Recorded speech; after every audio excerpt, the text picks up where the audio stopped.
ഇറച്ചിക്ക് വില പറയില്ലേ, ഇറച്ചിക്ക് വില പറയും. അതാണ് സ്വന്തം മകളുടെയും അതുപോലെ തന്നെ 2 പിഞ്ചു കുഞ്ഞുങ്ങളുടെയും ബോഡിക്ക് വില പറഞ്ഞ് വാങ്ങിച്ച കുര്യാക്കോസ് എന്ന് പറയുന്ന അച്ഛൻ. അയാളൊരു അച്ഛനാണോ? അതാണ് ഞാൻ ആലോചിക്കുന്നത്. എന്താണെന്ന് വെച്ച് കഴിഞ്ഞാൽ ഇയാൾ പറയുന്ന കാര്യം, അതായത് ഇവരുടെ വീടിൻ്റെ അയൽവാസിയായ ഒരു വ്യക്തി പറയുന്ന ഒരു കാര്യമാണ്. പള്ളിയുമായിട്ട് കുറച്ച് ബന്ധമൊക്കെ ഉള്ള ഒരാളാണ്. അയാൾ പറയുന്ന ഒരു കാര്യം, നോബി എന്ന് പറയുന്നയാൾക്ക് ബോഡി വിട്ട് കൊടുക്കണമെങ്കിൽ ഞങ്ങൾക്ക് കുറച്ച് പൈസ ചിലവായിട്ടുണ്ട്. എന്താണെന്ന് വെച്ച് കഴിഞ്ഞാൽ ഇവർ അവിടെ നിന്ന് ചാടിയതിന് ശേഷം പോസ്റ്റ്മോർട്ടം കഴിഞ്ഞു. അതിനുശേഷം ബന്ധുക്കൾക്ക് വിട്ടുകൊടുത്തു. പിന്നീടെന്ന് പറഞ്ഞാൽ മോർച്ചറിയിൽ വെക്കാനും അതിനും പിന്നെ പന്തലിടാനും ആംബുലൻസിനും ഒക്കെ എന്ന് പറഞ്ഞാൽ ഇച്ചിരി പൈസ ചിലവായിട്ടുണ്ട്.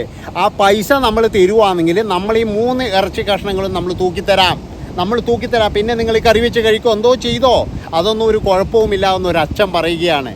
അതായത് ഈ അച്ഛൻ ഇതാണോ ചെയ്യേണ്ടിയിരുന്നത്? അല്ല, എനിക്ക് മനസ്സിലാകാത്തൊരു കാര്യം, ഈ കുര്യാക്കോസ് എന്ന് പറയുന്നവന് 3 മക്കൾ വേറെയുണ്ട് എന്ന് പറയുന്നുണ്ട്. ഇവറ്റകളെല്ലാം ബുദ്ധിയില്ലാത്തവരാണോ? അല്ല, ഇവറ്റകൾക്ക് ഒന്നിനും ബുദ്ധിയില്ലേ? ഇവറ്റകൾ എന്ന് പറഞ്ഞാൽ പൈസയെ മാത്രം സ്നേഹിച്ച ടീമുകളാണോ? എനിക്കതാണ് തോന്നുന്നത്. വെറും പൈസയെ മാത്രം സ്നേഹിച്ച കുറച്ച് ടീമുകൾ, വേറെ ഒന്നുമില്ല. ഇവർക്ക് മനുഷ്യബന്ധങ്ങളോ അല്ലെങ്കിൽ മറ്റുള്ളതോ ഇവർക്ക് ഒരിതുമില്ല. ഇവർക്ക് വേണ്ടത് പൈസ മാത്രമാണ്. അതുകൊണ്ടല്ലേ ഇമാതിരി ചെറ്റവർത്താനം പറഞ്ഞത്. അവിടെയുള്ള എല്ലാവരും ശരിക്കും പറഞ്ഞാൽ ഞെട്ടിപ്പോയൊരു സംഭവം തന്നെയാണ്. ഇപ്പോഴാണ് മനസ്സിലായത് ആ മനുഷ്യൻ സങ്കടം എന്തുകൊണ്ടാണ് ഇല്ലാത്തത് എന്ന്. നമ്മളെല്ലാവരും പറഞ്ഞില്ലേ, ആ കൊച്ചുമകൾ പോയിട്ടും ഒരു സങ്കടവുമില്ല മനുഷ്യന്. അയാൾ ചിരിച്ചുകൊണ്ടാണ് സംസാരിക്കുന്നത്. അതുമാത്രമല്ല, അയാൾ ഭയങ്കര സന്തോഷമാണ് അയാൾക്ക്. അയാൾ എന്തോ ഒരു വലിയ അയൽവാസി മരിച്ച ഒരു ദുഃഖം പോലും അയാളുടെ മുഖത്തില്ല. അപ്പോൾ അതിൻ്റെ ഒരു കാരണം എന്താണെന്ന് വെച്ച് കഴിഞ്ഞാൽ ഈ ഒരു 2 ദിവസം കൊണ്ട് അയാൾക്ക് പോക്കറ്റിൽ നല്ലൊരു തുക വന്നിട്ടുണ്ട്. ഈ പന്തലിൻ്റെയും അതുപോലെ വണ്ടിയുടെയും പിന്നെന്ന് പറഞ്ഞു കഴിഞ്ഞാൽ ഈ മോർച്ചറിയുടെയും എല്ലാ കാര്യങ്ങളും പറഞ്ഞിട്ട് അയാൾ നല്ലൊരു പൈസ വാങ്ങിച്ചിട്ടുണ്ട്. ഇവനൊക്കെ അപ്പനാണോ? ഞാൻ ഇയാളെ വിളിക്കുന്നത് ചെറ്റാന്ന് മാത്രമാണ്. അപ്പൻ ഇവനെ വിളിക്കാൻ പറ്റൂല. ഇവൻ കേസ് കൊടുത്താലും പറ്റില്ല. ഇവനെ ചെറ്റാന്ന് മാത്രമേ വിളിക്കാൻ പറ്റുള്ളൂ. അപ്പൻ എന്ന് പറയുന്നവർക്ക് മുഴുവൻ നാണക്കേടാണ് ഇവൻ. അതായത് ഈ ഷൈനി എന്ന് പറയുന്ന ആ ഒരു യുവതി വലിയ കുടുംബത്തിൽ പിറന്നു, അതുപോലെ തന്നെ പ്രമാണിയായ കുടുംബത്തിലേക്ക് കെട്ടിച്ചു വിട്ടു. എന്ത് കാര്യമുണ്ടായി? അതാണ് എനിക്ക് മനസ്സിലാകാത്തത്. എന്ത് കാര്യമുണ്ടായി? ഈ കുടുംബത്തിൽ പറഞ്ഞത് തന്നെ ഏറ്റവും വലിയ തെറ്റാണെന്നാണ് എനിക്ക് തോന്നിയിട്ടുള്ളത്. ഒരു സ്നേഹമില്ലാത്ത സഹോദരങ്ങളും അപ്പനും, അതായത് പൈസയെ മാത്രം സ്നേഹിക്കുന്ന, ഒരുപക്ഷെ എനിക്ക് തോന്നുന്നത് ഈ പൈസ മുഴുവൻ എന്ന് പറഞ്ഞാൽ ഈ സഹോദരങ്ങളായിരിക്കും ചിലപ്പോൾ ചിലവാക്കിയിട്ടുണ്ടാവുക. അല്ലാതെ കുര്യാക്കോസിനൊരു മാങ്ങാത്തൊലി ഉണ്ടെന്ന് എനിക്ക് തോന്നുന്നില്ല. അപ്പം ഞങ്ങൾക്ക് ഏകദേശം ഒരു 2-3 ലക്ഷം രൂപ ചിലവായിട്ടുണ്ട്. ആ പൈസ തരുവാണെങ്കിൽ ഞങ്ങളിത് വിട്ടുതരാം. ഇത് കൊണ്ടുപോയിട്ട് നിങ്ങൾ തൂക്കി വിറ്റോ എന്നുള്ള അർത്ഥത്തിൽ ഈ മക്കളും കൂടി അതിൻ്റെ അകത്ത് ചേർന്നു എന്നാണ് എനിക്ക് തോന്നിയിട്ടുള്ളത്. അതായത് ഈ സഹോദരങ്ങൾ എന്ന് പറയുന്ന നാറികൾ ഇവന്മാരും ഉണ്ടാവുമല്ലോ ഇതിൻ്റെ കൂട്ടത്തിൽ. എന്തൊരു മനുഷ്യന്മാരാണ്! അതാണ് ഞാൻ ആലോചിക്കുന്നത്. ഓരോ ദിവസവും ഇവരുടെ ഈ കുടുംബത്തിൻ്റെ, പ്രമാണി കുടുംബത്തിൻ്റെ, ഈ പള്ളിയിലെ അച്ഛനും പള്ളിയിലെ അമ്മയെല്ലാം കുടുംബാവലി പറഞ്ഞ് ഇവരുടെയൊക്കെ ചെറ്റ വർത്താനങ്ങൾ ഇങ്ങനെ കേൾക്കുമ്പോഴില്ലേ, സാധാരണക്കായ നമ്മളുടെയൊക്കെ തൊലി ഇങ്ങനെ ഉരിഞ്ഞു പോവുകയാണ്. അമ്മാതിരി ചെറ്റകളിൽ ഇവറ്റകളൊക്കെ സമൂഹത്തിൽ ശരിക്കും ജീവിക്കാനുള്ള അർഹതയുണ്ടോ? എന്തൊരു മനുഷ്യന്മാരാണോ! മൃഗങ്ങൾക്ക് പോലും കുറച്ചും കൂടി സ്നേഹം ഉണ്ടാവുമല്ലോ. അതാണ് ഞാൻ പറയുന്നത്, മൃഗങ്ങൾക്ക് വലിയ സ്നേഹമുണ്ട്.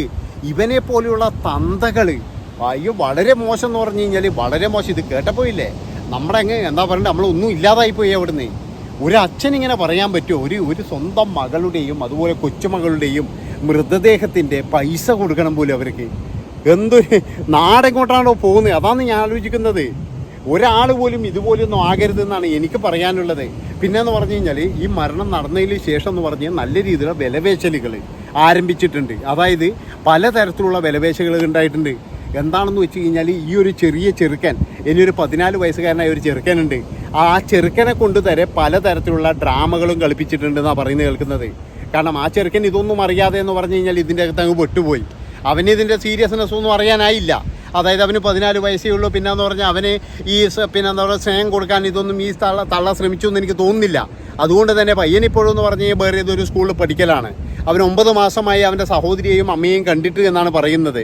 അല്ല, അവനങ്ങനെ കാണേണ്ട ആവശ്യമുണ്ടോ? അവന് വേണമെങ്കിൽ ഏത് സമയത്ത് വേണമെങ്കിലും വീട്ടിലേക്ക് വരാലോ. അപ്പോൾ അവനും കൂടിയിട്ട് അവൻ്റെയും കൂടി മനസ്സ് മാറ്റി എന്നാണ് എനിക്ക് തോന്നിയിട്ടുള്ളത്. എന്തൊക്കെയായാലും ആ വീട്ടിൽ താമസിക്കുന്നവരൊക്കെ ഈ 2 വീട്ടിലുള്ളതും ചെകുത്താന്മാർ തന്നെയാണ്, ഒരിക്കലും മനുഷ്യന്മാരല്ല. ഒരു മനുഷ്യനും ഇതുപോലെ പെരുമാറാൻ കഴിയുമെന്ന് എനിക്ക് തോന്നുന്നില്ല. ഇന്ന് ശരിക്കും ഈ വാർത്ത രാവിലെ മുതൽ വന്നപ്പോൾ നമ്മളൊക്കെ വിചാരിച്ചത് ഈ ഷൈനിയുടെ പ്രശ്നങ്ങൾ തീർന്നു, ഇനിയിപ്പം പറഞ്ഞിട്ട് കാര്യമില്ല എന്ന് തന്നെയാണ്. പക്ഷേ ഇതിങ്ങനെ വിട്ടാൽ ശരിയാവില്ല. ഈ കുര്യാക്കോസ് എന്ന് പറയുന്നവനും വഴി എണ്ണണം. ഇവനും ഇതിൻ്റെ അകത്ത് തുല്യമായിട്ടുള്ള പങ്കുണ്ട് എന്നാണ് എനിക്ക് പറയാനുള്ളത്. അതായത് കൃത്യമായിട്ട് ഇവനും പങ്കുണ്ട്. അതുകൊണ്ട് ഈ കുര്യാക്കോസിനെ പോലും വെറുതെ വിടാതെ അന്വേഷിക്കണം, അന്വേഷിച്ചിട്ട് കണ്ടെത്തണം എന്നാണ് എനിക്ക് പറയാനുള്ളത്.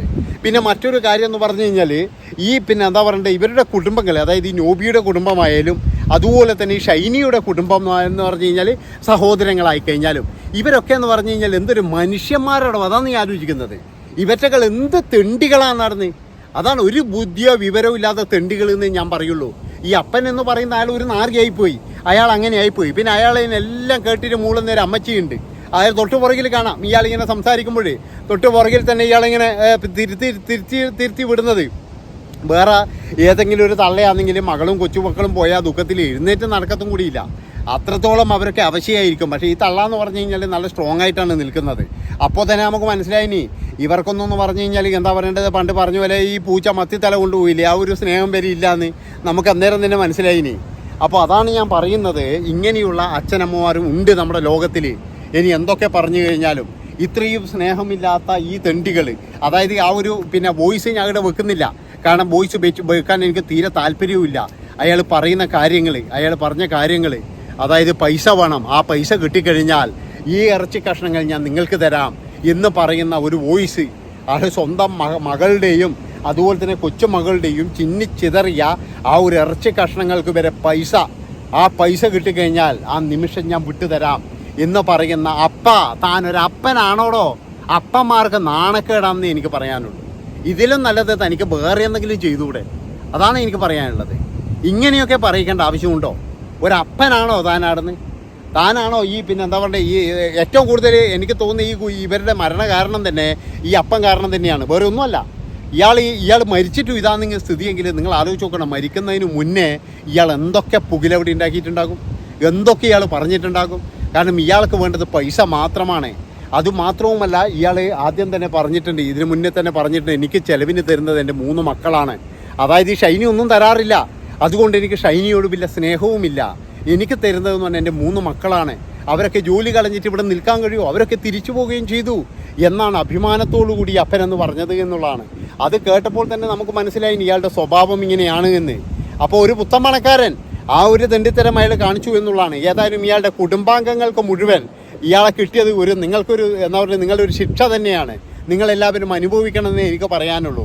പിന്നെന്ന് പറഞ്ഞാൽ വേറൊരു കാര്യം പറയാം, ഈ അപ്പനായാലും അമ്മയായാലും സഹോദരനായാലും അതുപോലെ സഹോദരിമാരായാലും ആരായാലും ശരി, എന്തൊക്കെ പറഞ്ഞു കഴിഞ്ഞാലും ഉമർന്നൂരിന്ന് രക്ഷപ്പെടാൻ പോകുന്നില്ല എന്ന് മാത്രമേ എനിക്ക് പറയാനുള്ളൂ. എൻ്റെ പ്രിയപ്പെട്ടവരെ, നിങ്ങൾ എല്ലാവരും എന്ന് പറഞ്ഞു കഴിഞ്ഞാൽ ആ നാട്ടുകാരോടാണ് ഞാൻ പറയുന്നത്, ഈ കുടുംബവുമായിട്ട് ഇനി നിങ്ങൾ ഒരു ബന്ധവും സ്ഥാപിക്കരുത്. ഇവറ്റകളെ പള്ളിയിൽ പോലും കയറ്റരുത്.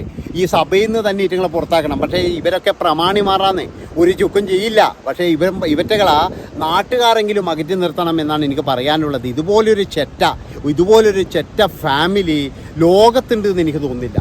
അമ്മാതിരി ചെറ്റത്തരമാണ് ഇവരൊക്കെ കാണിച്ചിരിക്കുന്നത്. ആ ഒരു പാവം ആ ഒരു സ്ത്രീയോടും അതുപോലെ ആ 2 കുഞ്ഞുങ്ങളോടും. അവരും മരിക്കുമ്പോൾ നമ്മൾ ഒരുപാട് പറഞ്ഞിരുന്നു, എന്തിനാണ് ഈ സ്ത്രീ മരിച്ചത്, അതുപോലെ തന്നെ എന്ന് പറഞ്ഞു കഴിഞ്ഞാൽ കുഞ്ഞുങ്ങളെ എന്തിനാണ് കൊണ്ടുപോയത്. ഇപ്പോഴും നമുക്ക് മനസ്സിലാകുന്നത് ഇവനൊക്കെ എന്ന് പറഞ്ഞാൽ ഈ ചെറ്റകളുടെ ഇടയിലൊക്കെ ജീവിക്കുന്നതിൻ്റെ നല്ലത് ഇതാണെന്ന് ആ സ്ത്രീക്ക് തോന്നിയിട്ടുണ്ടാകാം. അപ്പോൾ ഇത്രയും പറഞ്ഞുകൊണ്ട് ഈ ഒരു വീഡിയോ ഇവിടെ വെച്ച് വൈൻഡപ്പ് ചെയ്യാണ്. ഇഷ്ടപ്പെട്ട് കഴിഞ്ഞാൽ ഞങ്ങളെല്ലാവരും ചാനൽ സബ്സ്ക്രൈബ് ചെയ്ത് കൂടെ കൂടിക്കോ. നന്ദി, നമസ്കാരം.